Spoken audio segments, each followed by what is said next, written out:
us Mark Lazar, who's a Jewish educator, has done all age levels from K through 12 to higher ed, and we adults. Yes. And so American Israeli, I believe you have citizenship. Yeah. So he's American and with Israeli citizenship, and made the decision to live in Israel full time, but then has come back. He's been going back and forth, I think, since 2016, being in both places. He just happened to be in Israel on October 7th.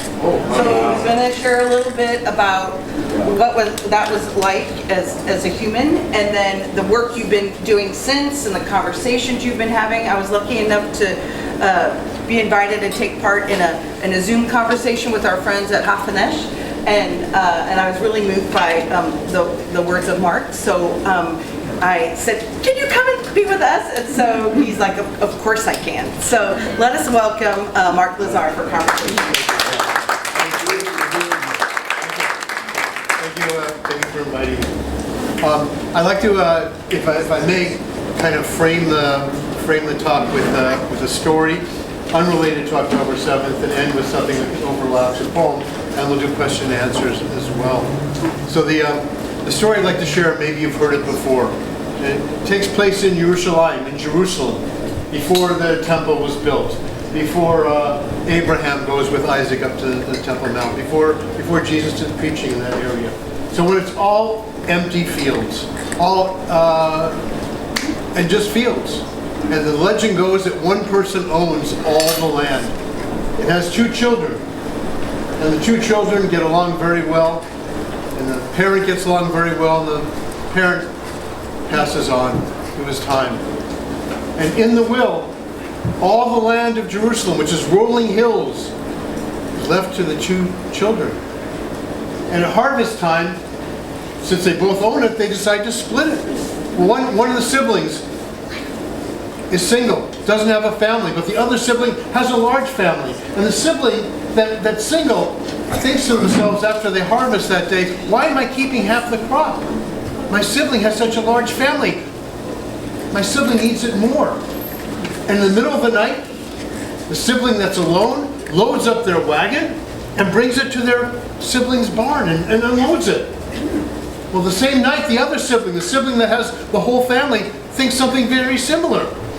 I have a family to take care of me when I'm older, but my sibling has no one to take care of them. They need more of the harvest. And the same night, yes, move some of the crop from the barn to the other barn. When they wake up in the morning and they look at the crops, they go, "How can this be? It's exactly the same as it was, but I gave. Well, the next night again, my sibling has such a large family to feed. Medical school bills. I'm going to get the harvest for them. My sibling has nothing. We'll need it later." And again, they wake up the next morning, the barn is exactly the same.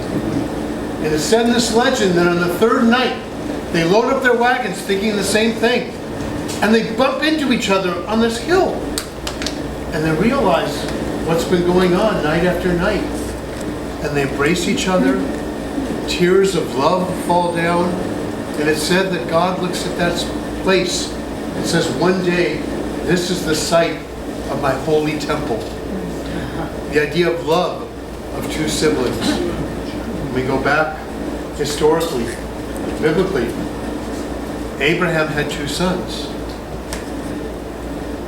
And the sons Ishmael and the children of Israel have been at it, unfortunately, for many, many years. And I look at one time of the embrace. And I wanted to kind of frame this talk with that in mind, because that's where my heart is. So I was in America. My mother's in the San Fernando Valley, so I try to come every 3 months and spend time with her. We came a little longer this time. This is my partner Terry. Terry and I live in Ashkelon. So I've been in San Diego actually for Rosh Hashanah, Yom Kippur, the Jewish High Holy Days. I do family programming and children's services and sessions there. And I got back to Israel at the end of after Yom Kippur. 3 days later is Sukkot, the festival of the booths. And so we were back in Ashkelon where we live, about less than 15 miles from the border of Gaza. And Sukkot, we had, Terry had arranged to have the sukkah all ready, so we eat our meals in the sukkah, the little booth. Had a lovely, lovely week. And then my son who lives in Jerusalem and their partner both came over. And then the last day of Sukkot is Simchat Torah. And in Israel it's combined Simchat Torah and Shmini Atzeret, which is praying for rain for the area, as well as finishing reading the 5 books of Moses and beginning it again. So I got up, my alarm went on Saturday morning, Shabbat morning, 6:30. The alarm went off at 6:30. At 6:32, a siren goes off. And we're upstairs. Ran down the stairs into the bomb shelter, which is right off the kitchen, closed the heavy door, and then you could hear the shelling. And you could hear missiles landing. You could hear the vibration. We stayed in for a bit of time. You're supposed to stay about 10 minutes. You have a 30-second warning once the siren goes. So that day, that Shabbat, that Shmini Atzeret, Simchat Torah, I pray on a regular basis, usually on the Sabbath. I was in the bomb shelter. My prayer book was on top of the washing machine, which is in there, and I had my prayer shawl on. And when I got to the words, that's in the 5 books of Moses, how goodly are your tents, O Jacob, your dwelling places, O Israel, which is said by a priest who's supposed to be cursing the Israelites in the desert, and those are the words that come out, because God won't let the priest, the prophet, curse the Israelites. And I thought to myself, here I am in a bomb shelter, and this is my dwelling place right now in Israel. So I try not to use much electricity on the Sabbath, on Shabbat. Terry's a little more comfortable with that. So she was seeing updates on what was going on the phone and reading some of it, but I kind of resisted a bit because I wanted to keep in the Sabbath frame of mind and the holiday, the fog. It really wasn't digesting. It was too abstract. I wasn't paying full attention. I'm sorry. I always pay attention, though. And so at 7 o'clock, when the holiday was over, my brother called. My brother's a rabbi in Palm Springs.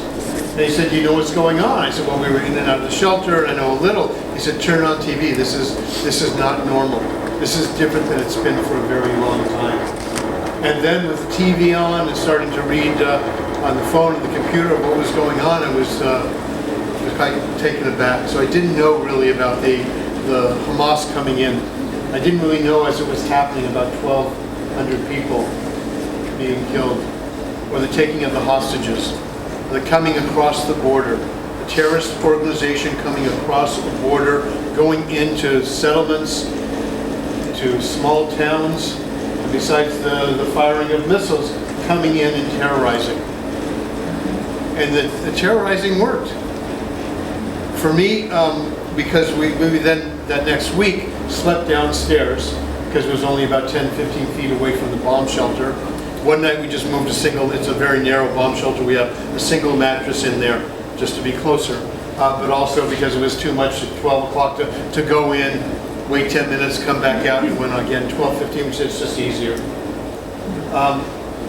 And the terrorism, probably the scariest thing for me was when we got notification that there were terrorists in the streets.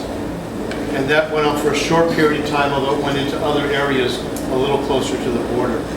And I'm not a really violent guy. I don't carry a gun or have a gun. So we had a couple, Terry spent some time in England, so we had a couple cricket bats. Put that in the corner, a little thing of mace. It's like when I was younger living in San Fernando Valley, when I was a little afraid, I put a baseball bat near it was that type of mentality, which isn't going to help much. And that was scary.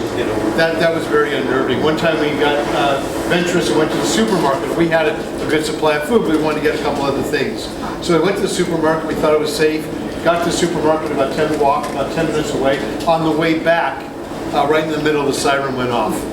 And there are no shelters on the street in Ashkelon where we're living. So we went into a covering of an apartment building. I figured out the angle was on the other side of Gaza. So if a missile came, it would, in theory, wouldn't hurt us. We waited a couple of minutes and then walked very quickly back home and didn't venture out again. Terry has 3 children living in Israel. all families. I have 3 children scattered around the world. They were just hammering us to leave. Just get out, go somewhere else. So we got offers to go to a lot of places. People just all of a sudden opened their doors. Friends, distant friends, different towns, different cities, hotels. And after about a week, we actually then left Ashkelon. And we went to Terry's friends in Kfar Saba, which is closer to Tel Aviv, north. We heard sirens from there, but there was no direct hit in that area. But really all of Israel, at this point now, there's different places they could be hit. Whether it's coming from the north, which now is a very dangerous border, and people have moved out of that whole north area. Terrorism from Hezbollah. Some stuff coming in a little from Syria. We always got the Jordanian border on the side, although they're monitoring things pretty well. And Egypt has been a key player, and things really haven't come in that direction. Although we know what's going on in the Red Sea, and the U.S. being involved in all that. Up to the point of when the war broke out, Israel had been almost in a civil war. I don't know if you followed much of that, but there were riots there were protests every Saturday night in Tel Aviv. People protesting, the current government was challenging the judicial system, which had been in place for, I won't get too political here, for a long time. People were rallying against it. It's always been split in Israel since the time of Rabin, with the right and the left, the hawk and the dove, and the socialism and capitalism. We've been split the whole time. But it really felt like there could have been a violent civil war in Israel, Jews fighting Jews. The Jewish population in Israel is about 75%. Most of the others are Muslims, a small Christian percentage. And really, people were at each other's necks in protests and government and name-calling and all kinds of issues. When the war broke out, thank God, people started to unite as one people again. Unfortunately, it's starting to fall apart again, and all of a sudden...